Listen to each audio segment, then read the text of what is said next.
जय माता दी दोस्तों, welcome back to my channel. दोस्तों आज मैं आप लोगों को बताऊंगी कि एरीज यानी मेष राशि वालों की लाइफ कैसी रहेगी 21 मार्च के दिन।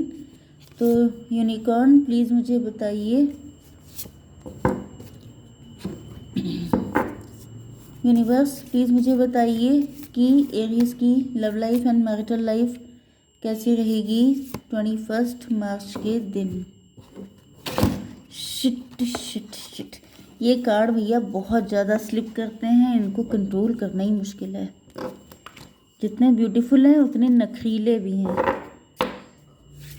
यूनिवर्स यूनिकॉर्न प्लीज़ मुझे गाइड कीजिए कि ये सारे कार्ड क्यों आए हैं। शिट यार। ओके, देखिए यहाँ पर बॉटम की एनर्जी है चैरियट की। तो या तो आप चैरियट हैं, क्लियर हो चुके हैं, समझदार हो चुके हैं, शार्प हो चुके हैं, एंड अब आपको कोई बुद्धू नहीं बना सकता, क्योंकि पहले आपको बहुत बुद्धू बनाया गया है। यस, मुझे दिख रहा है कि आपने अपनी लाइफ में बहुत ज़्यादा स्ट्रगल किया है, बहुत ज़्यादा लेसन लर्न किए हैं, एंड आपको पता चल चुका है कि अगर आप इमोशनल होते हैं तो लोग आपको फूल बना देते हैं। तो यहाँ पे अब आप एक्स्ट्रा इमोशन किसी के लिए दिखाते नहीं हैं, क्योंकि अगर आपने दिखाए हैं तो आपको फूल बनाया गया है। तो अब आप समझ चुके हैं कि किसके सामने इमोशन दिखाने हैं, किसके सामने नहीं। ओके, या फिर अगर ये आपकी कंडीशन नहीं है तो आपके पार्टनर की हो सकती है। ओके, इम्पॉर्टेंट साइन है कैंसर, स्कॉर्पियो, पाइसिस, एरीज, लियो, सजिटेरियस, कर्क, वृश्चिक, मीन राशि, मेष, सिंह और धनु राशि। इम्पॉर्टेंट नंबर हैं आपके लिए 7, 33, 1, 2, 11 एंड 40। ये नंबर आपके लिए किसी भी एंगल से इम्पॉर्टेंट हो सकते हैं। Listening, listen and the answer will be revealed. तो यहाँ पे ऐसा दिख रहा है कि आपके पार्टनर अब सिर्फ अपने दिल की सुनना चाहते हैं, एंड ये फूल की एनर्जी में आपके पास आना चाहते हैं। तो मुझे ऐसा दिख रहा है कि आपके पार्टनर ही ये पर्सन हैं जिन्होंने काफ़ी टाइम तक ये इमेच्योर रहे हैं, इन्होंने गलतियाँ की हैं, एंड फिर लेसन लर्न किए हैं, एंड उसके बाद इनकी एनर्जी फूल की हो गई है। इनको समझ में आ चुका है कि everything is pre written, everything is destined. तो अपना ज़्यादा दिमाग लगाना बहुत बड़ी बेवकूफ़ी है। तो बेटर ये है कि अपनी इंट्यूशन की सुनो, क्योंकि इन्होंने पहले दिमाग की सुनी तो इन्होंने गलतियाँ की, अभी अपने दिल की सुनते हुए आगे बढ़ रहे हैं। इनको ये भी पता है कि इस कंडीशन में बहुत सारे लोग इनको फूल कहेंगे, इनके ऊपर उंगलियां उठाएंगे, लेकिन इनके ऊपर कोई फ़र्क नहीं पड़ता है। आई डोंट केयर, वो वाली एनर्जी में आपके पार्टनर आ चुके हैं। Healing and abundance are coming to you, archangel Raphael आ चुके हैं। जस्टिस की एनर्जी है, यहाँ पे आपके पार्टनर आपको जस्टिस देना चाहते हैं, अब सारी चीज़ें बैलेंस करना चाहते हैं। इसका मतलब तो क्लियर है कि आपके पार्टनर ने पास्ट में कुछ भी आपके साथ मतलब इनजस्टिस किया था। अब ये या तो आपके साथ डिवोर्स करके, वैसे मुश्किल है डिवोर्स वाला, मैं मैटर नहीं बोलती हूँ क्योंकि ये बहुत कॉम्प्लिकेटेड हो जाता है। डिवोर्स जिसके साथ हो गया है, कभी कभी ऐसा भी हो जाता है कि वो पर्सन वापस आता है, लेकिन मैं ऐसी कोई होप आपको देना नहीं चाहती हूँ, क्योंकि ये चीज़ बहुत पेनफुल होती है। बट यहाँ पे ऐसा दिख रहा है कि आपके पार्टनर ने आपके साथ जो भी इनजस्टिस किया है, इक्वल गिव एंड टेक नहीं किया है, आपको प्रायोरिटी पे नहीं रखा है, आपको इस कनेक्शन को वैल्यू नहीं दी है। तो ऐसा दिख रहा है कि अब ये सारी चीज़ों में जस्टिस करना चाहते हैं, एंड इनको फील हो रहा है कि अगर ये ऐसा करेंगे तो इनकी लाइफ में वो सारी खुशियाँ आ जाएंगी जो ये खो चुके हैं। आर्कएंजल रफेल आ चुके हैं, तो यहाँ पे एंजल्स भी इस कनेक्शन को हील कर रहे हैं, आपके पार्टनर को गाइड कर रहे हैं, एंड आपके पार्टनर को रियलाइज़ हो रहा है कि इनकी लाइफ में आपकी कितनी इम्पोर्टेंस है।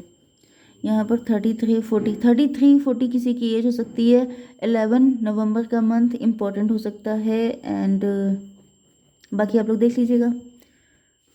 30, 40, 73 का मतलब भी हो गया 10 नंबर, 10 का मतलब हो गया व्हील ऑफ फॉर्चून।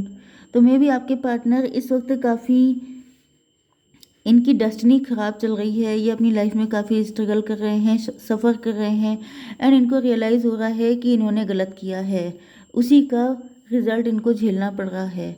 तो इनको ये भी समझ में आ चुका है कि अगर जो इन्होंने ख़राब किया है उसको ठीक कर लेंगे तो सब चीज़ें ठीक भी हो जाएंगी, क्योंकि यहाँ पे जस्टिस का मतलब जस्टिस होता है। ओके, 4 एंड यहाँ पे 11 मतलब 15 डेविल। मे बी आपके पार्टनर डेविल थे, इन्होंने आपके साथ गलत किया था, या फिर यहाँ पे कोई थर्ड पार्टी थी जो डेविलिश नेचर की थी, जिसकी वजह से आपके पार्टनर ने आपके साथ गलत किया। तो कुल मिला के मतलब कोई थर्ड पार्टी भी हो सकती है जो आप लोगों को मिलने नहीं दे रही थी, आप लोगों के साथ एक दूसरे को साथ नहीं आने दे रही थी। तो ऐसा दिख रहा है कि आपके पार्टनर आपसे कोर्ट मैरिज करना चाहते हैं। अब ये फाइनली थर्ड पार्टी को छोड़ने के मूड में आ चुके हैं, ऐसा भी पॉसिबल है। यहाँ पे माइंड का कार्ड आ गया है, तो ये कितना गंदा माइंड है, डेविल का माइंड है। तो डेविल डेविल 2 टाइम आया है, एंड इस वजह से ये जो एस ऑफ कप था जिसमें प्यार हर वक्त ओवरफ्लो होता रहता था, वो अब रिवर्स हो चुका है। इसका मतलब ये है कि आपने इनसे बहुत प्यार किया, आपने इनको हमेशा अनकंडीशनल लव दिया, लेकिन आपके पार्टनर के जो डेविलिश नेचर था या डेविलिश साथ था, इसकी वजह से ये प्यार का कप उल्टा हो गया। मतलब कि अब ये सारी जो सुविधाएं इनको मिल रही थी, फैसिलिटीज़ थी, वो सब ख़त्म हो गई हैं। क्यों? क्योंकि इनको समझ में आ चुका है मे बी आपके पार्टनर की लाइफ, मतलब ये जो थर्ड पार्टी है इसके साथ इनका कोई भी कनेक्शन हो सकता है। मदर हो सकती, मतलब मदर, पेरेंट या सिबलिंग या फ्रेंड या हस्बैंड वाइफ, एनीवन। लेकिन जब से आपके पार्टनर को पता चला है कि ये थर्ड पार्टी डेविल है, तब से आपके पार्टनर के अंदर जो ओवरफ्लोइंग एनर्जी थी वो ख़त्म हो गई है। अब इनका प्यार इनके लिए जैसे डेड हो चुका है, एंड आपके पार्टनर को कोई फ़र्क नहीं पड़ता है कि थर्ड पार्टी का क्या होगा। क्योंकि जब कोई इंसान, मतलब एक लिमिट तक आप किसी के बारे में सोच सकते हैं, एक लिमिट तक। क्योंकि यहाँ पे आपके पार्टनर पहले क्वीन ऑफ कप की एनर्जी में थे या किंग ऑफ कप, जैसा इनका जेंडर हो। मतलब ये जो है दूसरे के लिए ज़्यादा सोचना, अपने पार्टनर के लिए बहुत ज़्यादा डेडिकेशन दिखाना कि भाई यही जस्टिस है, अगर मैंने शादी की है तो मुझे निभाना है, फिर चाहे मुझे कितना दिक्कत क्यों ना उठानी पड़ जाए, मुझे साथ नहीं छोड़ना है। लेकिन बाद में आपके पार्टनर को रियलाइज़ हुआ कि ये थर्ड पार्टी तो जैसे इनका खून चूस रही है। थर्ड पार्टी को तो कोई फ़र्क ही नहीं पड़ रहा है कि आपके पार्टनर एंड आपकी ज़िंदगियां बर्बाद हो रही हैं। मे बी आप दोनों ने सेक्रीफाइस किया था, मे बी आप लोग हस्बैंड वाइफ थे, एंड यहाँ पे थर्ड पार्टी कोई भी पर्सन हो सकती है, कोई भी। ओके, तो थर्ड पार्टी को खुश करने के लिए आप दोनों ने अपनी अपनी ज़िंदगी को ख़राब कर लिया। लेकिन थर्ड पार्टी के ऊपर इसका रत्ती भर भी फ़र्क नहीं है। वो कह रही है कि सब तबाह हो जाओ लेकिन आई डोंट केयर, मुझे तो सिर्फ मुझसे मतलब है।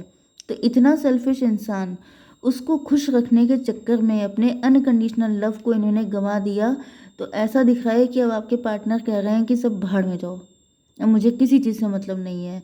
क्योंकि अगर आपने सेक्रीफाइस किया है तो दूसरे को ये चीज़ समझनी चाहिए, एंड अगर वो नहीं समझ रहा है तो फिर उसको साइडलाइन कीजिए।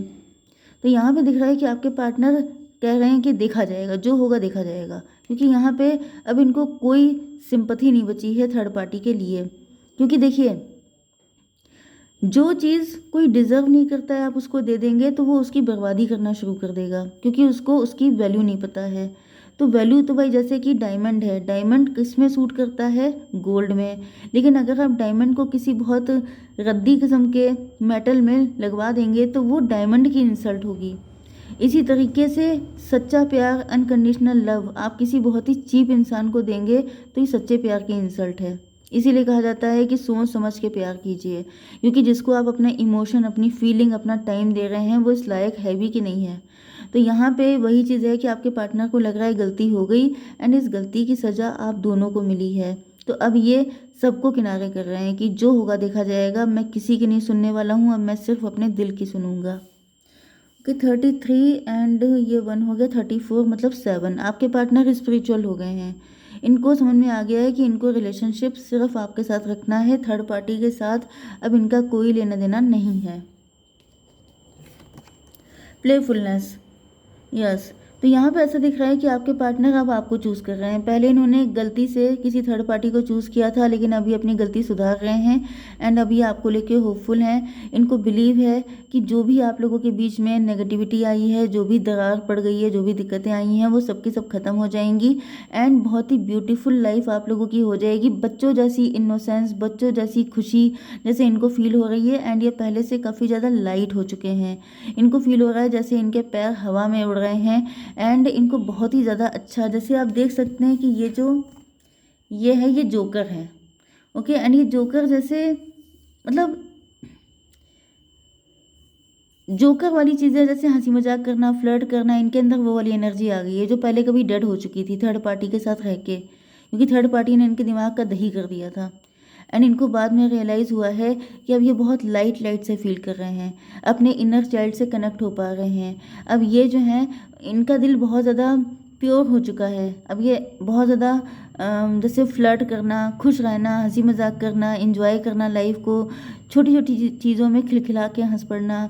तो इनको ये सब चीज़ें फील हो रही हैं कि जैसे सही करने पर आपके साथ सब कुछ सही होने लगता है एंड गलत करने पर आपकी लाइफ में सब कुछ उल्टा होने लगता है। तो कर्मा तो तुरंत से पे बैक करने लगता है। जैसे ही आप किसी के लिए बुरा सोचना शुरू करते हैं, उसी पल से आपका सुख चैन छिनने लगता है। एंड जैसे ही आप कुछ अच्छा करते हैं, उसी पल से, जैसे आपने सोचा है कि कल मैं किसी को चैरिटी करूँगा या करूँगी, ओके, कल आप किसी की हेल्प करेंगे, उस थॉट से आज से आपके अंदर खुशी आने लगती है। एंड जैसे ही आप सोचते हैं कि इसको तबाह कर देंगे, उसी पल से आपके अंदर एक फायर जलने लगती है जो आप ही को जलाना शुरू कर देती है। तो कर्मा तो तुरंत से फल देना चालू कर देता है। लोगों को लगता यह है कि 10 साल बाद मिला, 20 साल बाद, लेकिन वो तो तुरंत से बर्बाद करना शुरू कर देता है। तो यहाँ पे ऐसा दिख रहा है कि आपके पार्टनर ये सब सोच के ही इतना खुश हो गए हैं, इनकी लाइफ में लाइटनेस आ गई है कि इनको लग रहा है कि जब जो चीज़ सोच के दिल इतना खुश है, वो करने के बाद क्या खुशी मिलेगी। ये सोच सोच करके आपके पार्टनर, इनकी स्पीड आपकी तरफ बढ़ रही है, इनकी क्लियरिटी बढ़ रही है, इनको बहुत सारी चीज़ें समझ में आ रही हैं कि अब इन्होंने सही काम किया है। ओके गाइस, जय माता दी।